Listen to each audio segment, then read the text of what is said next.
سبيل الدموع سبيل مريح تنهدى يا صاحي كي تستريح وبث الدعاء الخفي. Tolong ingat ini ya, baik-baik. Kalau nanti di akhirat Anda tidak temukan saya di surga, tolong ingatkan kepada Allah, saya pernah ada di sini.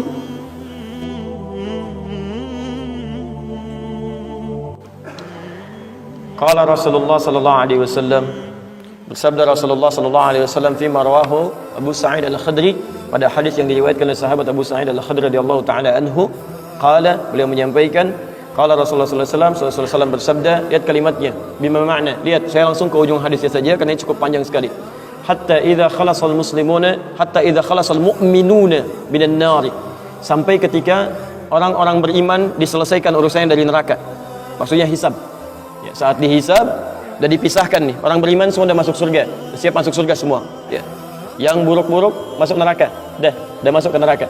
Jadi kalau amalan Anda misalnya 50,001%, Masya Allah, maka Anda masuk ke dalam surga insya Allah. Lebih banyak amal baiknya. Tapi kalau amalan jelek Anda misalnya 50,001%, amal baiknya 49,99, masuk ke mana? Ke neraka. Walaupun cuma 0,01%. Yang jadi masalah sekarang 50%, amal baik 50, amal jelek 50. Masuk ke mana? Taib. Nah itu belum ke surga dan tidak ke neraka. Lihat kalimat saya, belum ke surga, tidak ke neraka. Disimpan di tempat yang tinggi, yang bisa teramati keduanya. Bisa melihat ke surga, bisa terdengar jerit neraka. Kalau lihat udah nggak tega, udah nggak kuat ke neraka. Terdengar jerit neraka. Ya, itu disebut dengan A'raf namanya, tempat tinggi yang bisa melihat keduanya. Disebut A'raf. Ya, makanya ada Quran surah Al-A'raf, Anda baca dari ayat 45-nya sampai dengan ayat ke-50-nya. Ada ashabul A'raf yang belum ke surga dan sangat ketakutan mendengar jerit-jerit neraka sehingga ingin mengharapkan rahmat Allah Subhanahu wa taala. Dia akan ditempatkan di situ di tengah-tengah nanti sampai selesai hisab. Begitu selesai hisab, dia memohon rahmat Allah, diberikan rahmat Allah, baru kemudian dimasukkan ke dalam surga. Kalau hisabnya misalnya berlangsung selama sehari, maka 1000 tahun dia nunggu di situ. Tayyib. Hatta idza khalasal mu'minuna minan nari, sampai ketika orang-orang beriman itu ya, mulai diselesaikan dari urusan nerakanya. Tayyib, sudah mulai masuk ke dalam surga. Ini sudah selesai, mau masuk ke dalam neraka. Dan dimasukkan, masuk semuanya. Apa yang terjadi? Ma minkum min ahadin bi ashaddi munashadatan lillahi fi istiqsa'il haqqi li ikhwanihi tayyib minal mu'minin lillahi minal mu'minin. Anda tidak akan temukan pada saat itu situasi saat orang-orang beriman akan masuk ke dalam surganya, sementara yang neraka sudah dihukum di situ, sudah banyak yang dihukum, sudah macam-macam masuk. Ini sudah mulai mau selesai, tiba-tiba ada orang-orang yang mengadu kepada Allah Subhanahu wa taala, memohon dengan sangat. Nabi katakan, Anda tidak akan pernah temukan orang yang paling banyak kuat permohonannya kepada Allah, memelas dengan tulus. Asyaddu munasyadatan. Munasyadah itu sesuatu yang dimohonkan dengan sangat. Ya Allah, mohon ya Allah, mohon ya Allah. Fawalladzi nafsi biyadi, sampai Nabi berkata, maka demi Allah yang jiwaku ada di tangannya. Ini Nabi bersumpah dengan jiwanya. Tidak pernah ada kalimat dalam hadis, ya, kalimat seperti ini kecuali menunjukkan itu sangat serius. Ingat, sangat serius. Dan ada sesuatu yang penting di dalamnya. Nabi serius menyampaikan ini. Kita jangan anggap bercanda gitu kan. Falladzi nafsi biyadi, maka demi jiwaku yang ada di tangan Allah Subhanahu wa taala, yang bisa diwafatkan kapan saja. Lihat kalimatnya. Fayaqulu, maka mereka berkata, fayaqulu, maka mereka berkata, ya Rabbuna, wahai Rabb kamu, wahai Rabb kami yang tengah merawat kami di dunia, memberikan kecukupan, memaafkan kami, mengampuni kami, dan memberikan nikmat surga sekarang. Wa ya Rabbuna, wahai Rabb kami, hum ashabuna, mereka ada di antara teman-teman kami. Dalam kalimat yang lebih kuat, kalimat yang menggunakan ikhwan, kata ikhwan, hum ikhwanuna, hum ikhwanuna, mereka saudara-saudara kami ya Allah. Hum yasumuna ma'ana, ada orang-orang yang berpuasa bersama kami saat di dunia. Yusalluna ma'ana, kanu yusalluna ma'ana, mereka salat bersama kami saat di dunia. Jadi tiba-tiba ada sekelompok ikhwan yang datang kepada Allah, yang kehilangan saudaranya. Kok nggak ada di surga gitu kan?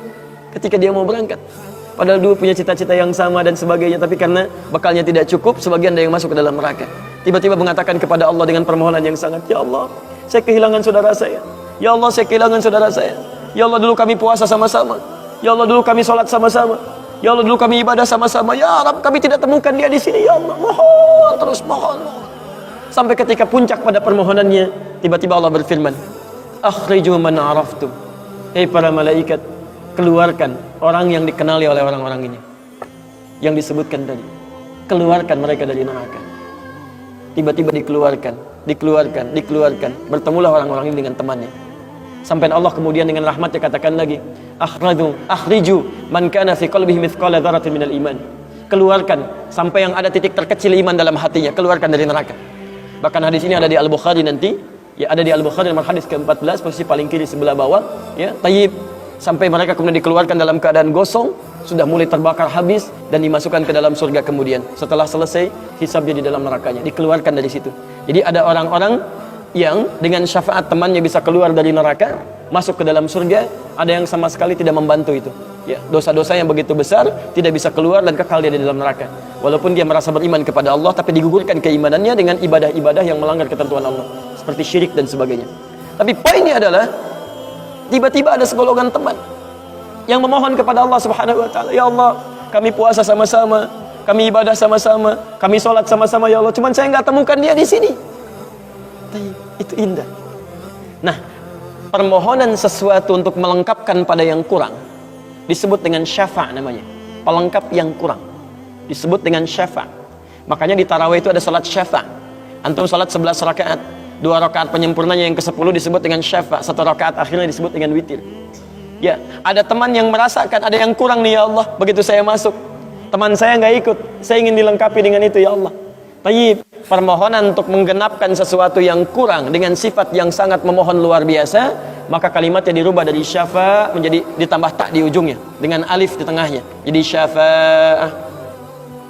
Tayyib, saya mau akhiri ya, karena ini sebenarnya tidak banyak bahasannya. Siapa orang-orang ini? Itu yang disebut dengan ikhwan. Makanya ketika ayat Qur'annya mengatakan wa kuntum ala syafa hufratin minan nari fa anqadhakum minha, dan kalian sudah ada bahkan yang sudah mau di bibir neraka itu. Karena ketika diangkat itu oleh Allah Subhanahu wa taala dengan perintahnya, ya diperintahkan oleh Allah. Tayyib, dalam bahasa hadisnya ada yang diangkat baru neraka itu masuk ke kakinya sampai ke betisnya. Ada yang sudah masuk sampai ke punggungnya, ada yang sudah ke lehernya, dan ada yang sudah tenggelam di dalamnya. Tayyib, jadi ada yang baru di bibir neraka diangkat, ada yang baru sudah mau masuk ke neraka diangkat, ada yang sudah tenggelam diangkat. Jadi macam-macam. Ya, fa asbahtum bi ni'mati ikhwana. Siapa yang bisa mengangkat itu semua? Di antaranya Allah berikan nikmat kepada Anda dengan dapatnya ikhwan-ikhwan dalam kehidupan. Cuma itu yang bisa menolong Anda di hari akhirat, teman-teman terbaik selain syafaat-syafaat yang lainnya. Ada orang mendekat kepada Al-Quran, ada orang sering bersalawat kepada Nabi, ada orang mendekat pada hukum-hukum Allah.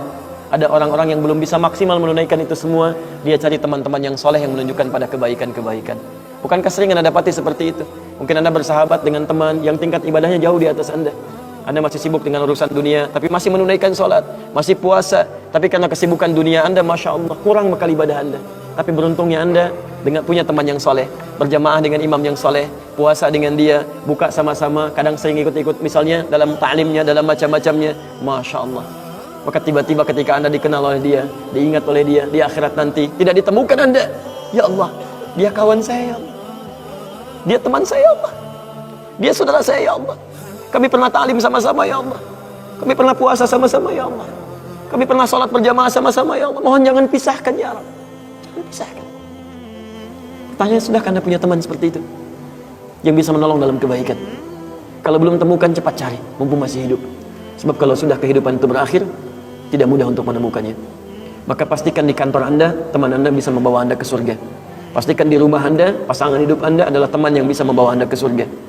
Pastikan di tempat kehidupan Anda, siapapun tetangga Anda, kerabat Anda, teman-teman sekolah anak Anda adalah teman yang bisa mengingatkan dan membantu Anda untuk mencari Anda bisa masuk ke dalam surga. Dan saya mohon pada Anda semuanya, tolong ingat ini ya, baik-baik. Kalau nanti di akhirat Anda tidak temukan saya di surga, tolong ingatkan kepada Allah, saya pernah ada di sini. Saya pernah ada di sini. Tolong ingatkan. Kalau antum di akhirat nanti tidak temukan saya di surga, tolong ingatkan. Ya Allah, mohon ya Allah. Adi Hidayat pernah mengajar saya dan mengingatkan saya di sini. Ya. Subhanakallahumma wa bihamdika asyhadu an la ilaha illa anta astaghfiruka wa atubu ilaik. Wa akhiru da'wana alhamdulillahi rabbil alamin.